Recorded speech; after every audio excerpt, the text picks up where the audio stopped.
Most of us do think of regulation in terms of reams of rules and paper trails and doing things that we don't really want to do to please someone else. But in fact, that's only a small part of regulation, and that's not very good regulation. Good regulation should be mainstreamed. It should be part of what we take for granted as being important in our daily work. This is how we do things around here. When regulation comes on board and it's new to us, of course we all resist, and we don't like doing things differently. And we signal to authorities what we think of that regulation, and we do that through motivational postures. Motivational postures are coping strategies that we develop to communicate with authority, and we learn them when we're very young. In fact, one of the best ways of understanding motivational postures is to think about parents and their children. Children will signal whether they like their parent at that particular point or not, and they'll also say they signal whether they will obey or not. So they're the two important dimensions of motivational posturing: liking and deferring. In the work that we've done in RegNet on motivational postures, and we've looked at them in tax, in child protection, in work health and safety, in nursing homes, we find 5 types of postures. We have a posture of commitment, which means that we think the regulatory system should exist and that the regulators are doing an important job. And in a democracy, you'd expect everyone almost everyone anyhow, to support a regulatory institution. It shouldn't be imposed on them. It should be supported by the democracy. But as well as commitment, we then have to turn that commitment into action.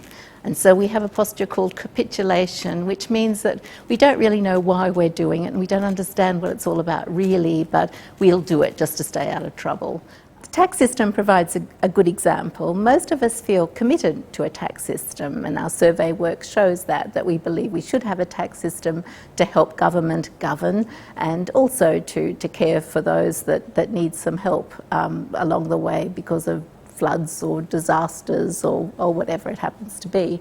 But when it comes to paying tax, it can be a different matter. It can be a bad time, for instance, or perhaps not. And if tax is being automatically deducted from our salaries, which happens with many Australians, then we just capitulate. We don't really know what they're doing, but we accept it and we say, fair enough.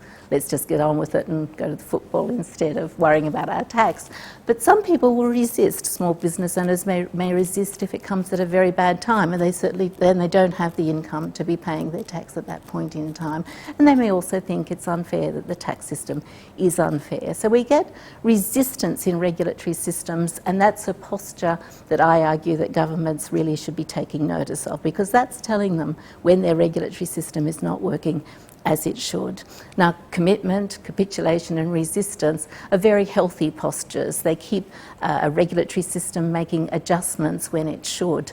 The harder postures for an authority to deal with are disengagement and game playing. Disengagement occurs when we just shut off. We just have nothing to do with the authority and we regard it as irrelevant. So there are probably people who have never paid any tax and never intend to, and the tax authority doesn't even know they exist. But then there are others who will play with the tax rules to minimise the tax they pay or pay no tax at all, and we call those people game players. So the disengagers and the game players are not accepting that they're part of a system. They don't want to change the system, they really want to beat the system. And those regulatory postures can be very threatening for a regulatory authority, not just the tax authority.